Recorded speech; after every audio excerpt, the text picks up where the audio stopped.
እግዚአብሔር ይመስገን። በእነዚህ ቀናት እንግዲህ ከሰኞ ጀምረን ዛሬ 5ኛ ቀናችን ላይ ደርሰናል። እግዚአብሔር በብዙ እያስተማረ እንዳለ አስባለሁ። እኔም አብሬ ተጠቃሚ ስለሆንኩኝ ማለት ነው። ስለ እግዚአብሔር መንግስት ከእንደገና እንድናስብ ብዙዎቻችን በራሳችን አጥር ውስጥ የራሳችንን ነገር ብቻ በእኛና በእኛ ዙሪያ ያለውን ነገር ብቻ አጥር በምናጠብቅበት ጊዜ እንደው ከዛ አልፍ ያለ እግዚአብሔር የጠራን ከዲኖሚኔሽን ከዶክትሪን ከልምምድ ያለፈ በክርስቶስ አካል ውስጥ እንግዲህ የክርስቶስ አካል አንድ ነው። በክርስቶስ አካል ውስጥ ያለውን አንድነት እንድናስብ እና በምን አይነት አስተሳሰብ በምን አይነት አቲቲዩድ በምን አይነት መሰጠት በምን አይነት ቋንቋ በዛ አካል ውስጥ ወይም በዛ መንግስት ውስጥ እንዴት መኖር እንዳለብን እያየን ነው ማለት ነው። እና አንዱና የመጀመሪያው ነገር መጽሐፍ ቅዱስ ትልቅ ስፍራ የሰጠው እኛ ግን ብዙም ያላስተዋልነው ብዬ ልድፈር ስለ አስተሳሰብ ነው፣ ስለ አእምሮ ነው። እና መጽሐፍ ቅዱስ ኪንግደም ማይንድ ምን ማለት እንደሆነ እያየን ነው ማለት ነው። እና ሰኞ፣ ማክሰኞ፣ ሮብ የነበረውን ልደግም አልችልም ሰፊ ስለሆነ። ትላንትና ግን ከጸሎት ጋር ተያይዞ አንስተናል። የኪንግደም ፕሬየር በሚል ማለት ነው። ዛሬ የመጨረሻውን ክፍል ነው የምናየው ማለት ነው። ኪንግደም ላይፍ ስታይል የሚለው ነው የምናየው። በጣም ሰፊ ነው፣ ግን አንድ ክፍል ላይ ብቻ ተመስርቼ 3 ነገሮችን ብቻ ነው የማሳያቸው። ትላንት ምን አልን? የእግዚአብሔር መንግስት የካህናት መንግስት ነው የሚለውን ያሳየኋቸው። ኪንግደሙ ካህናት ናቸው። በመንግስት ውስጥ ያሉት ሁሉ የሰማያዊ ዜጎች ካህናት እንደሆኑ አይደንቲካል በሆነ መንገድ በብሉይ ኪዳን ዘጸአት 19 ላይ ለእስራኤል የእግዚአብሔር ከግብፅ ያወጣው እስራኤል የእግዚአብሔርን ኪንግደም ስታብሊሽ ሲያደርግ እግዚአብሔር በእስራኤል ውስጥ የካህናት መንግስት እንደሆነ ይናገራል። በዓለም ላይ እንደዚህ አይነት መንግስት ታይቶ አያውቅም። የእግዚአብሔር ኪንግደም ብቻ ነው የካህናት መንግስት። ልክ እንደዛው ለቤተ ክርስቲያንም የተሰጠ ነው። አንደኛ ጴጥሮስ መጽሐፍ ምዕራፍ 2 ላይ ቁጥር 9 እና 10 ተነስተን ያየ ነው ማለት ነው። እና የንጉስ ካህናት ይላል። የንጉስ ካህናት ማለት ስለ ኪንግደም ነው የሚያወራው። በዛ መንግስት ውስጥ ግን ያሉት ካህናት ናቸው እያለ ነው። ሰው የካህን አገልግሎት እንግዲህ ሚኒስትሪ ለሆነ ሰው የሚሰጥ አይደለም። በክርስቶስ ኢየሱስ ያሉ ሁሉ ኢየሱስ ሊቀ ካህናችን ነው፣ እኛ ካህናት ነን። መጽሐፍ ቅዱስ ይሄንን ነው የሚለው። እንግዲህ የካህን አገልግሎት ቱ-ዌይ ዳይሬክሽን እንደሆነ አሳየዋችሁ፣ ወደ እግዚአብሔር እና ወደ ሰው። ወደ እግዚአብሔር ስንቀርብ ህዝብን ሁሉ ወክለን በእግዚአብሔር ፊት ስንቆም የምልጃ ጸሎት እንደሆነ ነግሬያችኋለሁ።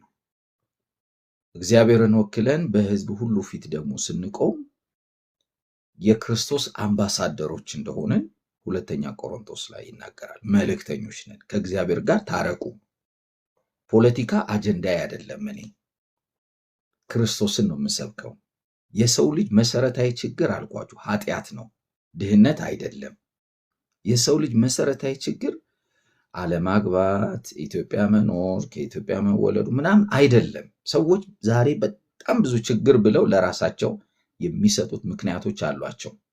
ይሄ ስለሌለኝ፣ ይሄ ስላልተስተካከለ፣ በዚህ ሁኔታው ስለሆንኩኝ፣ ሰዎች ስለማይቀበሉኝ፣ ሰዎች ስለማይወዱኝ ምናምን ያሉ የሚደረድሯቸው ነገሮች አሉ።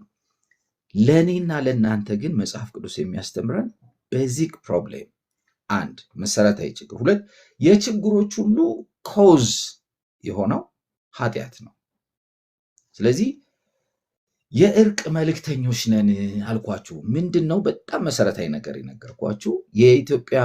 የአሜሪካን አምባሳደር ኤምባሲ አዲስ አበባ ውስጥ ይገኛል። የኢትዮጵያን መንግስት አጀንዳ ማስፈጸም እሱ ቢዝነሱ አይደለም። የአሜሪካንን መንግስት ነው የሚያስፈጽመው። እኛ እንደ ሰው አሁን እኔ ኢትዮጵያ ውስጥ ነኝ ያለሁት፣ እንደ ሰው እወጣለሁ፣ ገባለሁ፣ ኖራለሁ።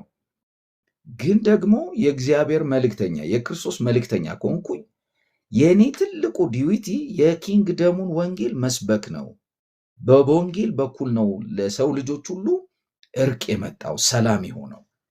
ከዛ ውጪ ሶሻል ሚዲያ ላይ በየትኛውም ኦፖርቹኒቲ መተን የምናደርገው ነገር ሁሉ ይኸውላችሁ የእርቅ መልእክተኝነት ማስታረቅ ነው።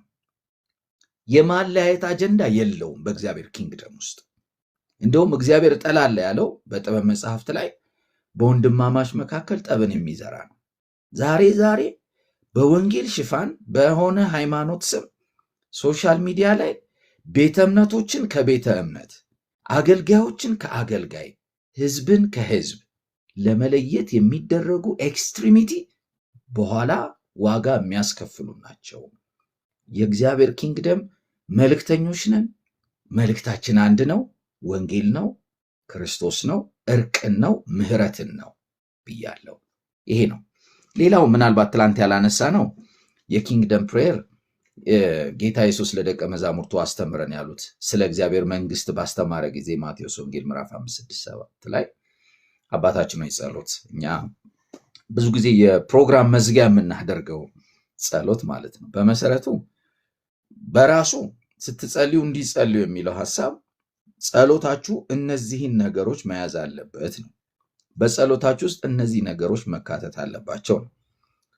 ኪንግደም ፕሬየር አንደኛ 10 ነገሮች አሉ እዛ ውስጥ። ከ1 እስከ 5 ያሉት ወደ እግዚአብሔር ናቸው።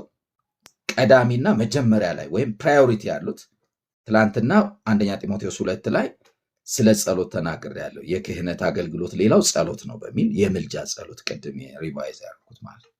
ይሄኛው ደግሞ ከእግዚአብሔር ጋር ባለን ግንኙነት በኪንግደም ውስጥ ፕሬየር እግዚአብሔርን አባታችን ሆይ በሰማይ የምትኖር፣ ይሄ ሰፊ ትምህርት ስለሆነ እዛ ውስጥ አልገባም። የኪንግደም ፕሬየር ነው።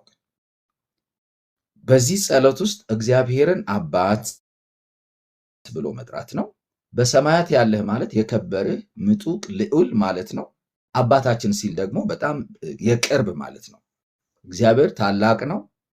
ደግሞ እግዚአብሔር ከኛ ጋር ያለ የቅርባችን ነው። ስለዚህ ይሄንን እግዚአብሔርን ከመቀደስ ወርሺፕ ከማድረግ ስሙን ከመጥራት ከማላክ ጋር የተያዘ ነው ኪንግደም ፕሬየር። ብዙ ጊዜ ጸሎቶቻችን ህመሞቻችን፣ ጉዳታችን፣ ችግሮቻችን፣ ጉድለቶቻችን መጀመሪያ መተው የምንጸልይ ከሆነ ኪንግደም ፕሬየር ውስጥ ገና አልገባንም ማለት ነው። ኪንግደም ፕሬየር ውስጥ ስንገባ የጸሎት አቲቲዩዳችን፣ አስተሳሰባችን የሚቃኘው የሚጀምረው እግዚአብሔርን ግሎሪፋይ ከማድረግ ነው እና ይሄ ጊዜ ኖሮን እያንዳንዱን ብናየው ሰፊ ብዙ ትምህርት የምንማርበት ነው። ከዛ ከ6 እስከ 10 ያሉት ናቸው። የዕለት እንጀራችንን ስጠን፣ በደላችንን ይቅር በለን፣ ከክፉ ጠብቀን እያልን ስለ ራሳችን፣ ስለ ፕሮቴክሽን፣ ስለ ፕሮቪዥን ኪንግደም ፕሬየር ናቸው እነዚህ። ፕሮቪዥን ኪንግደም ፕሬየር ነው። ፕሮቴክሽን ኪንግደም ፕሬየር ነው። መጸለይ ይገባናል፣ ግን የሚቀድመው እግዚአብሔርንና ኪንግደሙን ማስቀደም። ጸሎቱን ስታየው ስምህ ይቀደስ ይልና መንግስት ትምጣ ነው የሚለው። መንግስት ትምጣ ቴዎሎጂካሊ ኦር ስካቶሎጂካሊ ስታዩት በአንድ በኩል አሁን የእግዚአብሔር መንግስት በምድር ላይ ትስራ ትገለጥ ማለት ነው። በሌላ በኩል ስፒሪቹዋል ኪንግደም ናት አሁን የእግዚአብሔር መንግስት። ወደፊት ክርስቶስ ዳግም ምጽአት የምንለው ትምህርት ክርስቶስ ተመልሶ በሚመጣበት ጊዜ ፊዚካሊ በምድር ላይ 1000 ዓመት ሲገዛ የእግዚአብሔር መንግስት በምድር ላይ በህዝብ ሁሉ ላይ ፊዚካሊ ሬንት ታደርጋለች፣ ትገዛለች ማለት ነው። አሁን ግን ስፒሪቹዋሊ ነው። ሉቃስ 17ን ስታየው እነሆ በዚህ ናት በዚያ ናት የእግዚአብሔር መንግስት አይሏቸውም። በቃ የት ነው? ኃይሉ ባለበት፣ ስሙ በሚጠራበት፣ እውነተኛ ንስሐ ሰዎች በሚገቡበት፣ ወንጌል በሚታወጅበት፣ ኢየሱስ የህይወታቸው አዳኝ ጌታ አድርገው በተቀበሉት ልብ ውስጥ ጌታ ንጉስ ነው፣ ጌታ ገዢ ነው። ስፒሪቹዋሊ የምትገዛው የእግዚአብሔር ኪንግደም በአማኞች ህይወት ውስጥ ነው እና ጸሎቱ እነዚህን እግዚአብሔርንና መንግስቱን ማስቀደም ያለበት። ከዛ በእግዚአብሔርና መንግስት ውስጥ ደግሞ ፕሮቪዥኑን፣ ፕሮቴክሽኑን፣ ኃይሉን የመፈለግና የመጠየቅ ጸሎት ነው። ሌላ ቀን እሱን እናየዋለን። ወደ ዛሬ ትምህርት ልሂድ። ኪንግደም ላይፍ ስታይል ወይም በእግዚአብሔር መንግስት ውስጥ የአኗኗር ዘይቤያችን ምን መምሰል አለበት የሚለው ነው። መነሻ እንዲሆነኝ ሮሜ 14 ላይ ቁጥር 17ን አነባለሁ መነሻ እንዲሆን። ምን ይላል? የእግዚአብሔር መንግሥት ጽድቅና ሰላም በመንፈስ ቅዱስም የሆነ ደስታ ናት እንጂ መብልና መጠጥ አይደለችምና። ደግሜ ላንብበው። የእግዚአብሔር መንግሥት ጽድቅና ሰላም በመንፈስ ቅዱስም የሆነ ደስታ ናት እንጂ መብልና መጠጥ አይደለችም። ናትና አይደለችም እያለ ይናገራል። ያው ታውቁታላችሁ። ሐሳብ ትንሽ ባክግራውንዱ ልንገራችሁ። በመጀመሪያዋ ክፍለ ዘመን ቤተክርስቲያን ወንጌል ሕዝብን ከተለያየ ዳይሬክሽን የክርስቶስ ወንጌል ጠርቶት ስለነበር በስጋ ከአይሁድ ወገን የሆኑ በወንጌሉ አማካኝነት ወደ ቤተክርስቲያን መጥተዋል እና በስጋ ደግሞ ከአሕዛብ ወገን የነበሩት ልክ ጳውሎስ ኤፌሶን ላይ እንዳለ እናንተ ቀድሞ ያለ ተስፋ ቃል ያለ ክርስቶስ ያለ እግዚአብሔር በስጋ ያልተገረዛችሁ ሩቅ ነበራችሁ ያለ። አሁን ግን ክርስቶስ ቀርቦ ለእናንተ ሰላምን ሰበከ። ለምን? በእርሱ ስራ ሁላችን ወደ እግዚአብሔር አብ መግባትን በአንድ መንፈስ ስላገኘን። አሁን አሕዛብና አይሁድ የሚል ካታጎሪ በቤተ ክርስቲያን ውስጥ የለም። በእግዚአብሔር ኪንግደም ውስጥ የዘር ልዩነት የለም ነው። ዋው! የትን ዘር የትን ልጅ የትን ወገን የሚባል የለም። እንደውም ትላንት ባነበብኩላችሁ አንደኛ ጴጥሮስ ምዕራፍ 2 ቁጥር 10 ላይ የእግዚአብሔር ወገን ናችሁ ነው የሚለው። ቀድሞ አልነበራችሁም፣ አሁን ግን የእግዚአብሔር ወገን ናችሁ። ወገን ዝምድና ከተባለ እኛ የእግዚአብሔር ነን። እንደውም ጌታ ኢየሱስ እናትና አባት ቤተሰብ ወገኖች ይፈልጉሃል እኮ ሲሉት ማን ነው ወገኔ? ማን ነው ቤተሰቤ? ማን ነው እናቴ? ማናት እህቴ? የእግዚአብሔርን ቃል ሰምተው የሚጠብቁት እነሱ ናቸው ብሏል። ማለት በብሮድ ሴንስ ስናስበው በእግዚአብሔር ኪንግደም ውስጥ ሁላችን የአንድ አባት ልጆች፣ ሁላችን የአንድ ነገድ ወገን ሆነናል ማለት ነው። ያ በአሮጌው ማንነታችን ያለው ሳይሆን አሁን በክርስቶስ ያለን የእግዚአብሔር ወገን እንደሆነ ነው የሚናገረው። በተለይ በዚህ ጊዜ የዘር ጉዳይ ቤተክርስቲያንን በሚያስጨንቅበት ጊዜ ዘረኝነታችን ልዩነታችንን በአደባባይ በጣም አጉልቶ ባወጣበት ሰዓት እኔ የእግዚአብሔር ወገን ነኝ ብሎ ሁሉም ከእግዚአብሔር ልክ ሙሴ እንዳደረገው ትዝ ይላችኋል። የእግዚአብሔር ወገን ሊሆን የሚወድ ማን ነው ዛሬ ይለይ እኮ ሲል ሌዊ እኮ ነው የተለየው። ሌዊ ብቻ ነው የተለየው። ወንድም በወንድሙ ላይ ሰይፉን አንስቷል። ከዛ በኋላ ልብ በሉ። ለምን? የእግዚአብሔር ወገንተኝነት ሁል ጊዜ በእግዚአብሔር ሳይድ የሚቆም ነው እና እነዚህ ሰዎች ቤተክርስቲያን ውስጥ መጡ። በስጋ አይሁድ አሉ፣ በስጋ አሕዛብ አሉ። አሁን ብዙ የአኗኗር ልዩነት አላቸው። ብዙ ላይፍ ስታይል ልዩነት አላቸው። በተለይ አይሁድ በብዙ አቅጣጫ በሙሴ አማካኝነት የአለባበስ፣ የአመጋገብ በቃ ኤቭሪቲንግ የህይወት ስርዓታቸው በቶራ አማካኝነት ወይም በህግ መጽሐፍ አማካኝነት የተሰጣቸው ነው። አሁን በክርስቶስ በጸጋው ወንጌል አምነው ከአሕዛብ ጋር ቁጭ ብለው እግዚአብሔርን ማምለክ በጣም ከባድ ነገር ነው። በጣም ከባድ። እግዚአብሔር ይህንን አስተሳሰባቸውን ካልለወጠው በስተቀር ቀደም ባለው ጊዜ እኮ በቤተሰብ ደረጃ ከነከሌ እንዳታገቡ፣ ከነከሌ እንዳትሰሩ፣ ከነከሌ እንዳትዛመዱ ቤተሰቦች እኮ ይናገራሉ። እንደዚህ አይነት ልዩነት ነበር ማለት ነው። አንድ ኢትዮጵያዊ ነኝ የሚል አስተሳሰብ የሌለበት፣ አንዱ ሌላውን የሚገፋበት፣ አንዱ ሌላውን የሚንቅበት፣ አንዱ ሌላውን ጠልፎ የሚጥልበት፣ አንዱ ሌላውን የሚያሳድድበት፣ አንዱ ሌላውን የሚገድልበት በጣም ብዙ ችግሮች ነበሩ። ቤተ ክርስቲያን ውስጥ እንደዚህ አይነት አቲቲዩድ ኪንግደም ማይንድ በክርስቶስ ያገኘነውን ማንነት እሱን የሚያስቀድምና የሚያስበልጥ ካልሆነ አያስቀጥለንም። እውነቱ ልንገራችሁ፣ እኔ ከቤተሰቤ በመወለዴ ካገኘሁት ይልቅ በክርስቶስ ያገኘሁት ይበልጣል። እውነት እግዚአብሔር ምስክር ነው። ይሄንን ስል ማንንም አልሸነግልም። በቅርበትም ደግሞ የሚያውቁኝ ያውቁኛል። በክርስቶስ ያገኘሁት ማንነቴ ይበልጣል።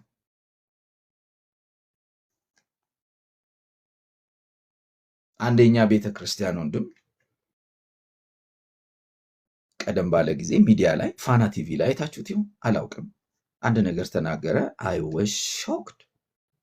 በጣም ነው የደነገጥኩት። ላናገረው ፈለው። ከዛም በኋላ አይቼውም አላውቅም። ኦልሞስት 4 ዓመት አልፎታል።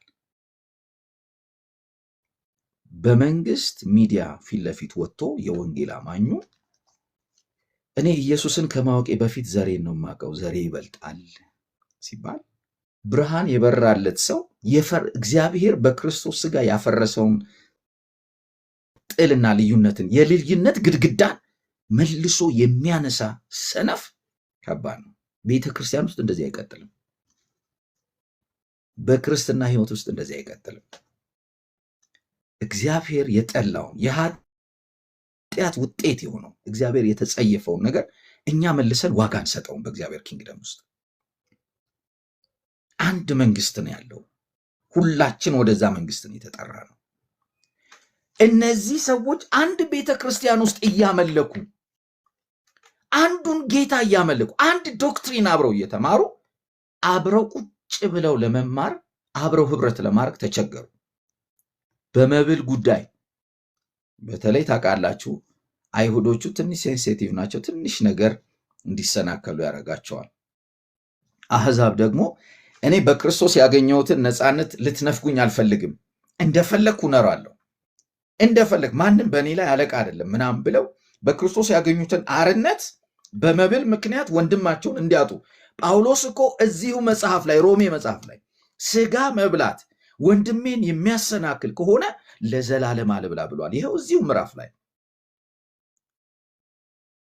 እስከዚህ ድረስ ነው።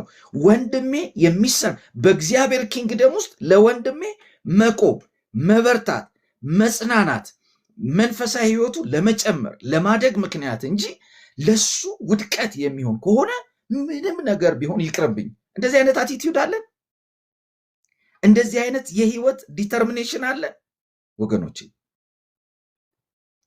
ነው ወይስ ምክንያት ፈልገን አንድን ሰው ለመጣልና ለማጥቃት ብቻውን እንዲቀር ለማድረግ ክፉ መንገድ ነው የምንሄደው? እግዚአብሔር ይርዳን። ጳውሎስ መጣና እንዴ የእግዚአብሔር መንግስት እኮ የመብል የመጠጥ ጉዳይ አይደለችም። የእግዚአብሔር መንግስት እኮ የጽድቅ ጉዳይ ነው። የእግዚአብሔር መንግስት እኮ የሰላም ጉዳይ ነው። የእግዚአብሔር መንግስት እኮ በመንፈስ ቅዱስ የሆነ ደስታ ጉዳይ ነው።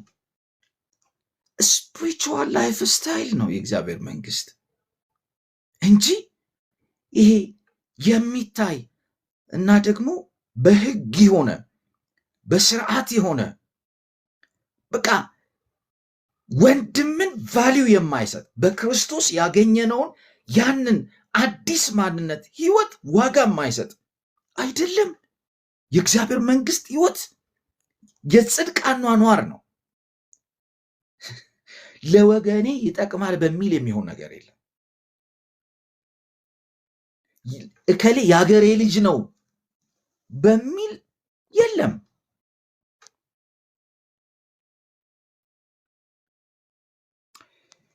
ይቅርታ አድርጉልኝ። አንድ ጊዜ ስራ አመራር ቦርድ በአጋጣሚ እኔ አስቤም አላውቅም፣ በአጋጣሚ የክልል ስራ አመራር ቦርድ እጩ ሁኜ ቀረብኩኝ። አንድ ፓስተር ነው የጠቆመውና እጩ ሁኜ ቀረብኩ።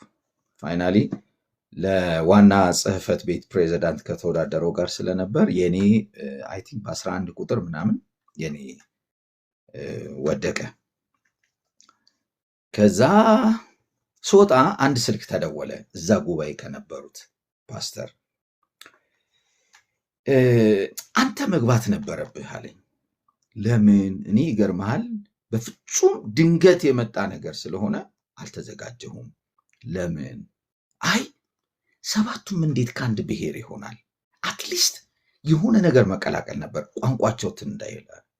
በጌታ በኢየሱስ የብሔር ተዋጽኦ አስባችሁ ነው እንዴ መረጣችሁ? እንኳንም አልገባሁ ነው ያለው። ብገባ መውጣ ነበር። እግዚአብሔር ምስክሬ ብገባም ወጣ ነበር። እንኳንም አልገባው። ደነገጠ። እንደዛ ስቆጣ ስልኩን ዘጋ። ኤኒዌይስ ቤተ ክርስቲያን በዘር አይሆንም። አመራር በዘር አይሆንም። ክርስቶስ ያፈረሰውን እኛ እናነሳ። የእግዚአብሔር ኪንግደም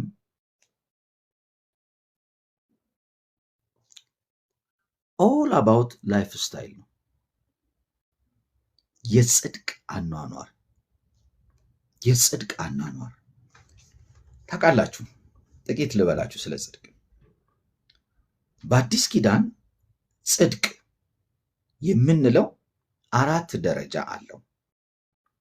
አንደኛ ኔቸር ማንነታችን ነው። በክርስቶስ ኢየሱስ ያገኘነው ማንነት ነው። ባለፈውም ብያቸዋለሁ። ኃጢአተኛው ሰው የሚያጸድቀውም እግዚአብሔር ጻድቅ ይሆን ዘንድ ኃጢአተኛውን በሚያጸድቅ እግዚአብሔር ደግሞ ኃጢአተኛው ክርስቶስን በማመን ምን ሆኗል? በጸጋው ጸድቋል። ይሄ ኒው ሰልፍ የምንለው ነው። በአማኝ ህይወት ውስጥ የእግዚአብሔር ጽድቅ አለ።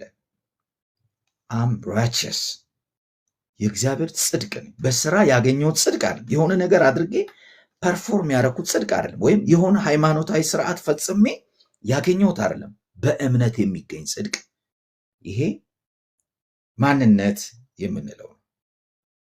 ሁለተኛው ጽድቅ ላይፍ ስታይል የምንለው ነው። ይሄንን ነው የሚለው።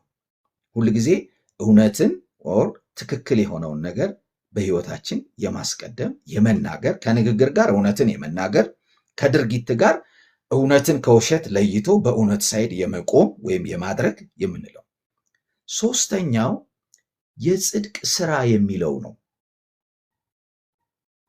ፊልጵስዩስ ቤተክርስቲያን ምዕራፍ 1 ላይ ጳውሎስ የጸለየላቸው የጽድቅ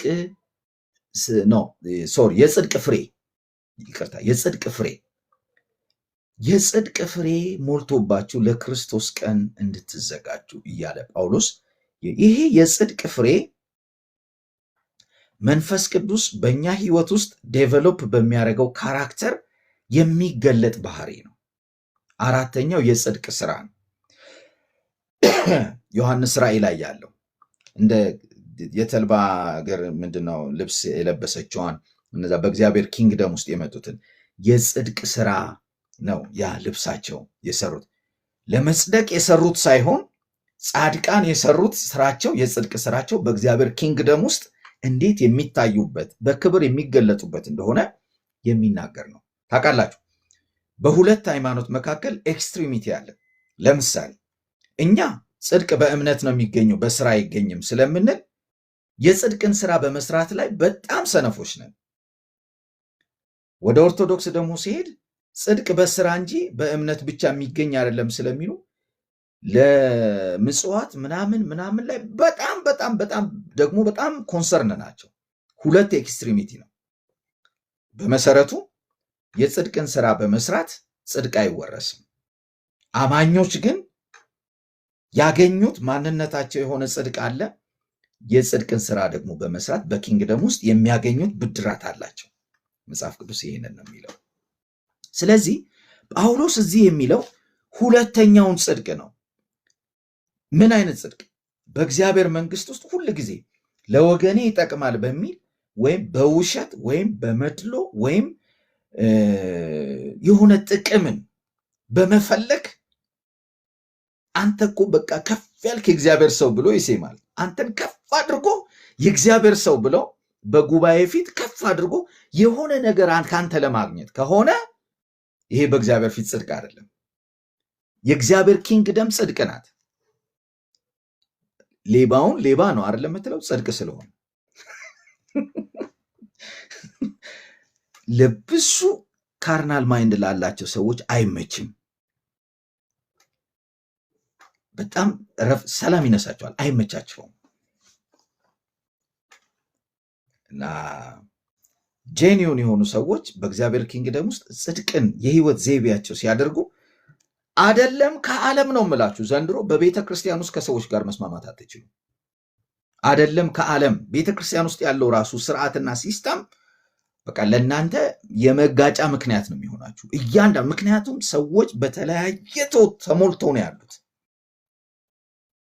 ስለዚህ ይህንን በጣም ሲሪየስ አድርገን ልናየው ይገባል። ሁለተኛው ሰላም ነው የሚለው ትላንትናም ተናግር ያለው ኃጢአት በእግዚአብሔርና በሰው በሰውና በሰውና በተፈጥሮ መካከል ጥልን ፈጥሮ ነበረ፣ መለያየትን ፈጥሮ ነበር። በክርስቶስ ወደ እግዚአብሔር መንግስት ስንገባ የመጀመሪያው ያገኘነው ስፒሪቹዋል ብሌሲንግ እርቅ ነው፣ ሰላም ነው። ከእግዚአብሔር ጋር ሰላም አለን፣ ከቅዱሳን ሁሉ ጋር ደግሞ በሰላም እንድንኖር ያዘናል። ቢቻላችሁ አይደለም የሚለው፣ ቢቻላችሁ ከሰው ሁሉ ጋር በሰላም ሆኑ። ሰላም የሚሰፍንበትንና ሰላም የበላይ የሚሆንበትን ሁል ጊዜና የእግዚአብሔር ኪንግደም የህይወት ዘይቤ ነው። በእግዚአብሔር ኪንግደም ውስጥ የሚኖር የመንግስቱ ልጆች የሰላም መልእክተኞች ናቸው። ባንዲራቸው፣ መታወቂያቸው፣ አርማቸው የሰላም ሰዎች ናቸው። የሰላም ሰዎች ናቸው። እኔ የሰላም ሰውነትን በአብርሃም ትንሽ ልንገራችሁ። አብርሃም እግዚአብሔር ፕሮሚስ ገብቶለት ነበር። አበዛሃለው፣ እባረካሃለው፣ ስምህን አገነዋለሁ። እነዚህ የእግዚአብሔር ፕሮሚሶች ናቸው። ሎጥን ይዞ ወጣ። ከሎጥ ጋር ነገራቸው እየሰፋ እየተባረኩ ሄዱ። ከዛ በኋላ በባሮቻቸው መካከል፣ ባሮቻቸው ራሱ አንድ ቀበሌ ናቸው። በባሮቻቸው መካከል አለመግባባት፣ ጥል፣ መለያየት ተፈጠረ። ከዛ አብርሃም መጣ። እኔ እናንተ ወንድማማቾች አይደለንም አለ። አሁን የሰላም ሰው ባህሪ፣ እኔ እናንተ ወንድማማቾች አይደለንም፣ መጣላት አይገባንም፣ ቅድሚያውን ላንተ ሰጣለሁ አለ። አቤት የሰላም ሰው! አንተ ቀኙን ካልክ እኔ ግራውን ይሄድልሃል፣ አንተ ይሄንን ካልክ እኔ በዛ ይሄድልሃለሁ፣ ቅድሚያውን ላንተ አለው። ብዙ ጊዜ በቤተ ክርስቲያን ውስጥ ሰላም የማይኖረው ለምንድን ነው? ቅድሚያ ለእኔ የሚል ስለሚበዛ እኮ ነው።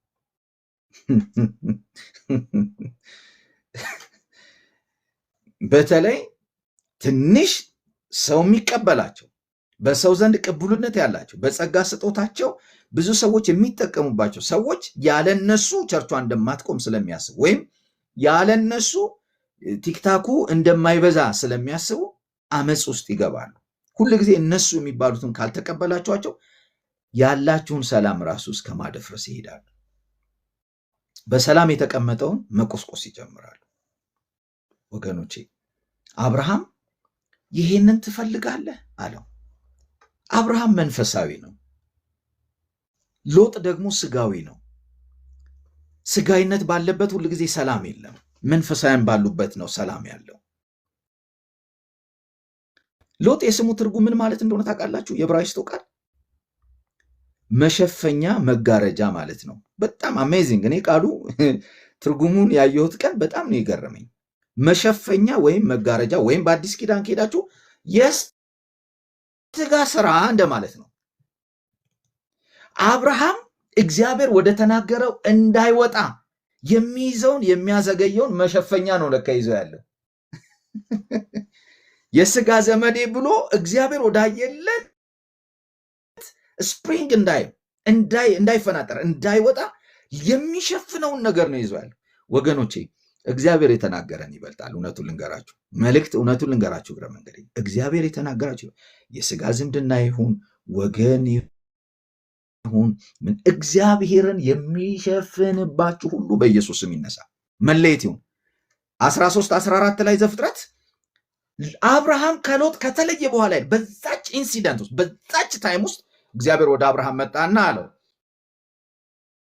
ዓይንህን አንሳ፣ ወደ ሰሜን፣ ወደ ግራ፣ ወደ ታች በምድሪቷ ስፋትና ርዝመት ሂድ፣ ለአንተና ለዘርህ ሰጥቻለሁ አለ። አይገርምም?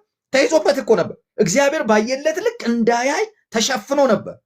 ልክ ሲለይ ዓይንን አንሳና የተባለ መሸፈኛው ሲነሳለት፣ ሲለይ የሚለው ቃል በጣም ሲግኒፊካንት ነው። ዛሬ እግዚአብሔር በተናገረ ልክ እንዳናይና እግዚአብሔር በተናገረ ልክ እንዳንኖር ከሸፈነን ነገር መለየት ይሁንልን። እግዚአብሔር ይመስገን። ግን ምን ልላችሁ ነው? ወደ መልእክቴ ልምጣ። የሰላም ሰው ነው ሎጥ። ሲያይ እንደ ገነት ምሳሌ የነበረችውን ሰዶምን አየ። እግዚአብሔር ሲያት ነውር የበዛባት አመፅ የበዛባት በእግዚአብሔር ጊዜ በእሳት ልትጠፋ ያለች ናት። ስጋዊ ደግሞ ሲያይ በጣም ምቾት ያለባት ለማገር የገነት ምሳሌ ናት። እችን ነው እፈልጋለኋል። መንፈሳዊ ሰው ግን ምድረ በዳውን ሄደ። ቃል ይዞ ነው ምድረ በዳውን ሄደው። እግዚአብሔር ከሱ ጋር ነበረ ምድረ በዳውን ይዞ። ምድረ በዳው እንደ ኤደን ገነት ስብን ይጠግባል የሚል ቃል እኮ ኢሳይያስ 35 ላይ አለ። እግዚአብሔር ካለ ምድረ በዳው ራሱ ይለወጣል። እግዚአብሔር ይመስገን። አሁን መንፈሳዊ ሰው የሰላም ሰው ነው። ሁል ጊዜ ቅድሚያ ነው የሚሰጠው። እኔ ቅድሚያ ካልሰጣችሁኝማ እንደውም በጣም ዲስክሪሚኔት እያረጋችሁኝ ነው። መድረክ አትሰጡኝም፣ ምናምን አትሰጡኝም። እንደዚያ ቅድሚያ ስሜ በመድረክ ላይ አይጠራም፣ ሙሉ ስሜን ከነማረጉ አትጠሩትም ብሎ ሰዎች ችግር ውስጥ ሲገቡ ምዕመኑን ሁሉ ነው የሚያወቁት። ታውቃላችሁ፣ አንድ አመፀኛ በግ ባለበት መንጋ ሁሉ እንደሚታወቅ ታውቃላችሁ። በኢየሱስ ስም በእግዚአብሔር ኪንግደም ውስጥ ለሰላም ዘብ የምንቆም ነን። አሜን። በቃ ለሰላም ዘብ ቆም ያለው እኔ እግዚአብሔር በሰጠኝ ስፍራ የእግዚአብሔር ኪንግደም የሰላም ኪንግደም ስለሆነ በእኔ ህይወት ውስጥ የእግዚአብሔር ሰላም ስለሚሰራ ስለሚገዛ እኔ ባለሁበት ስፍራ ሁሉ የእግዚአብሔር ሰላም ይገዛል። ጌታ ኢየሱስ ሰላሜን እተውላችኋለሁ ነው ያለው። እቺ የሰማያዊቷ መንግስት ሰላም ተሰጥተናለች። የዓለም ሰላም አይደለም። የዚህ ዓለም ኪንግደም አሁን በዚህ ዓለም ውስጥ የማይናወጥ መንግስታት አለ። ሰላም ያላጣ መንግስታት አለ። ሆል ዓለም እኮ ነው፣ ኢንክሉዲንግ አሜሪካን ጭምር ማለት ነው።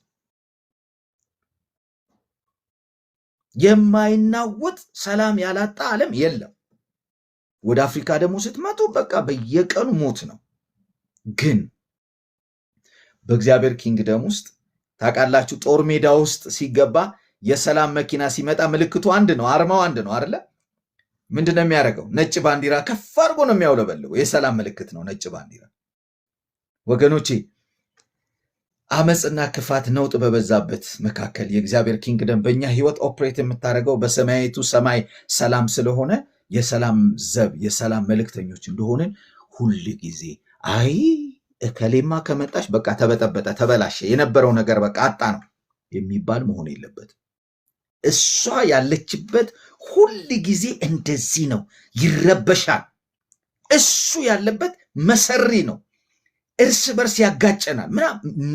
በጣም ጸያፍና ጸያፍ በቅዱሳን ዘንድ ሊሰማ አይገባም። እሱ ካለ የሰላም ሰው ነው፣ ሰላማችን ይበዛልናል ነው መባል ያለበት። ወገኖች፣ የእግዚአብሔር ኪንግደም የሰላም ጉዳይ ናት። የእግዚአብሔር ሰላም የህይወት ዘይቤያችን ሲሆን፣ ሰላም በልባችን ሲነግስ፣ ሰላም ህይወታችንን ሲቆጣጠር፣ እኛ ባለንበት ሁሉ መጽሐፍ ቅዱስ እንደውም ከጠላቶቹ ጋር እንኳን ሰላምን ያደርግለታል እኮ ነው የሚለው ምሳሌ ላይ። በሚጠሉት በሚገሉት መካከል አይነቁትም፣ ሰላም ያደርግለታል እግዚአብሔር። ያቺ የሰማይቷ መንግስት ኪንግደም ናታ እዚህ ሰላሙን የሰጠችው። እግዚአብሔር ይባረክ። ሶስተኛው በመንፈስ ቅዱስ የሆነ ደስታ ነው የሚለው። በመንፈስ ቅዱስ የሆነ ደስታ አይነት አለ። ምንጩ ራሱ የእግዚአብሔር መንፈስ የሚሰጠን ደስታ ማለት ነው። የመንፈስ ፍሬ ላይ 9 ከተዘረዘሩት ውስጥ ደስታ አለ። ደስታ ብዙ ጊዜ ሰዎች ወይም በንጽጽር ላሳያችሁ፣ በዚህ ዓለም መንግስታት ውስጥ ደስታን የሚያስቡት በሚያገኙት ነገር ነው፣ ከውጭ ወደ ውስጥ በሚመጣ ነገር ነው። አንድ ሰው በጣም ከፍተኛ ገንዘብ ቢያገኝ ደስተኛ ይሆናል ይላሉ። አንድ ሰው በጣም በተስተካከለ ቤት ውስጥ ሁሉ ነገር በተሟላ ቤት ውስጥ ቢኖር ደስተኛ ይሆናል ይላሉ። መጽሐፍ ቅዱስ ከውጭ ወደ ውስጥ የሚገባ ደስታ የለም። እንደዛ እንኳን ቢኖር ለጊዜው ነው። አሁን ደስ ብሎ በኋላ ታዝንበታለን። የእግዚአብሔር ቃል የሚነግረን ደስታ ከእግዚአብሔር ከራሱ የሚገኝ ነው። ደስታ መንፈስ ቅዱስ ነው የሚሰጠው። የእግዚአብሔር መንፈስ በዚህ ኪንግደም ውስጥ ይገዛል። ታውቃላችሁ፣ ኦፕሬት ያደርጋል፣ ይሰራል። ባለፈው ማክሰኞ ዕለት ነግሬያቸዋለሁ። በመንፈስ አጋንንትን ማስወጣ ከሆነ የእግዚአብሔር መንግስት እንግዲያ ወደ እናንተ ቀርባለች አለ። የመንፈስ ቅዱስን ኃይል ዴሞንስትሬት ማድረግ ስንጀምር የእግዚአብሔር ኪንግደም እዛ ጋር አለች ማለት ነው። ልክ እንደዛው በመናፍስት አሰራር ላይ የመንፈስ ቅዱስ ኃይል ሲገለጥ፣ መናፍስቶች ሲመቱ፣ ሰዎች ነፃ ሲወጡ የእግዚአብሔር መንግስት በእኛ ውስጥ ሆና ገዢ ሆና እንደምትገዛ ሁሉ በዙሪያችን ባለው ነባራዊ ዓለም ላይ እንደምትገዛ ሁሉ የእግዚአብሔር መንፈስ በእኛ ውስጥ የመለኮትን ደስታ ሲሰጠን ገቨርን እያደረገ ነው፣ ኦፕሬት እያደረገ ነው ኪንግደሙ ማለት ነው። ገንዘብ መጣ ቀረ፣ ደስታ አለኝ። ጤና መጣ ሄደ፣ የማይረቅ ደስታ አለኝ። እከሌ መጣ ቀረ፣ በመምጣቱ የተለየ የማገኘው፣ በመቅረቱ ደግሞ የተለየ የማጣው ደስታ የለኝም። መንፈስ ቅዱስ ግን አለ ውስጤ፣ ደስታ ይሰጠኛል፣ እውነተኛውን ደስታ ይሰጠኛል። ክብር ለኢየሱስ ይሁን። አንድ ነገር ልንገራችሁ፣ የእግዚአብሔር ኪንግደም ከውጭ ወደ ውስጥ የሚሆን ደስታን ሳይሆን ከውስጥ በመንፈስ ቅዱስ አሰራር የሚወጣ የሚገለጥ የሚፈስ ደስታ ነው የህይወት ዘይቤው። እኛ ይህንን በጣም እናውቀዋለን። ያው ይሴም እዚህ ምስክር ስላለ በመንፈስ ግለን ምንም ቤሳ ቤስቲ ኪሳችን ሳይኖር ወንጌል እየሰራን በእግራችን ረጅም መንገድ የአስፓልቱ ፀሐይ እግራችንን እየቀቀለው አንድ ሳይከፋን ሆዳችን ባዶ ሆኖ የሚገርም ደስታ ነበር። ኢቨን ቤት ገብተን መተኛት ወይም ያለውን ነገር መብላት እስከማንችል ድረስ ጸሎት ደግሞ እንቀጥላለን። ይነዳል ላያችን ላይ ጠንቋይ ጠቋር ምናምን አዳልሞት ማንም አካባቢው ላይ አይገዛም። እግዚአብሔር ይመስገን ወገኖቼ፣ ዛሬም ያ መንፈስ በኪንግደሙ ውስጥ ይሰራል። ደስታን የህይወት ዘይቤያችሁ እያንዳንዱ ቀን እያደረገ በኪንግደሙ ሊያኖራችሁ ፈቃዱ ነው። የምንማረውም ለዚህ ስለሆነ ክርስትና ትናንት ብለን የምንተው ብቻ አይደለም። ዛሬም በህይወታችን መንፈስ ቅዱስ በኪንግደም ውስጥ ይህንን ደስታ ይሰጠናል። ክብር ለኢየሱስ ይሁን። ሐሳቤን ልጠቅልል። እንግዲህ የእግዚአብሔር ኪንግደም አስተሳሰብ በአእምሯችን ውስጥ መንፈሳዊ ነገር በመፈለግ መንፈሳዊ ነገር በማሰብ መንፈሳዊ ነገር በማስቀደም ፕራዮሪቲ በመስጠት እንዴት እንደሚሰራ አየን። የእግዚአብሔር መንግስት ቅድሚያ የምንሰጠው ጉዳይ እንደሆነ አየን። አእምሮ ጦር ሜዳ ነው ተባባልን እና ኪንግደም ውስጥ ትልቁ ነገር አእምሮን ለእግዚአብሔር ማስገዛት የሚል ነገር ደግሞ አየን። ይሄ ላይፍ ፕሪንሲፕል ነው ያየን። አእምሮን እንዴት ነው ዊን የምናደርገው? ምን አይነት ቶት በአእምሯችን ውስጥ እንዲህ ነው። የዓለም ሐሳብ አለ፣ የስጋ ሐሳብ አለ፣ የእግዚአብሔር ሐሳብ አለ። እንዴት ነው ማስገዛት የምንችለው የሚለውን በደንብ አይተናል።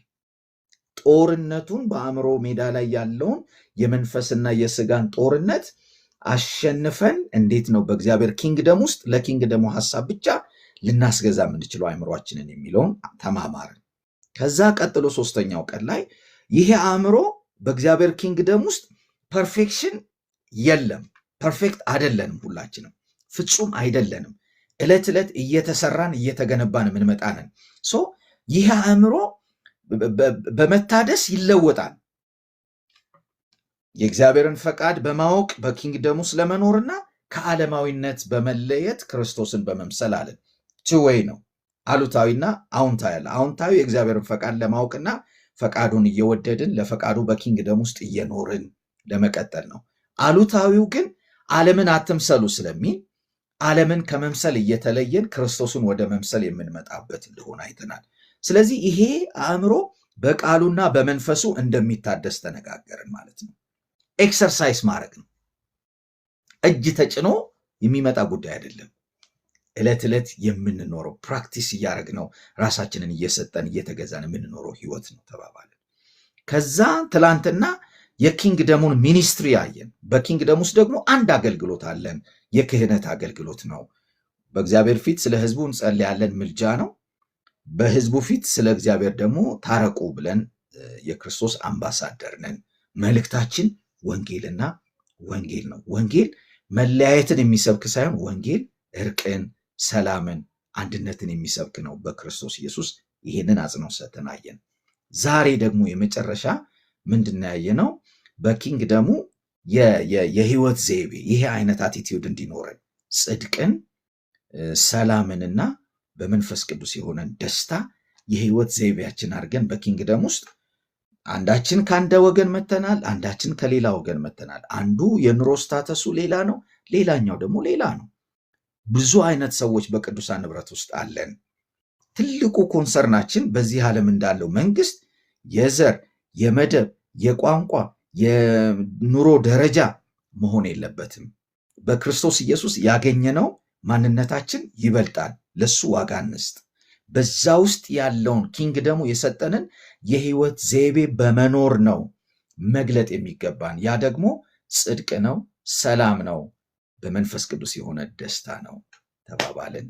ጌታ ኢየሱስ አብዝቶ ይባርካችሁ። ጨርሻለሁ።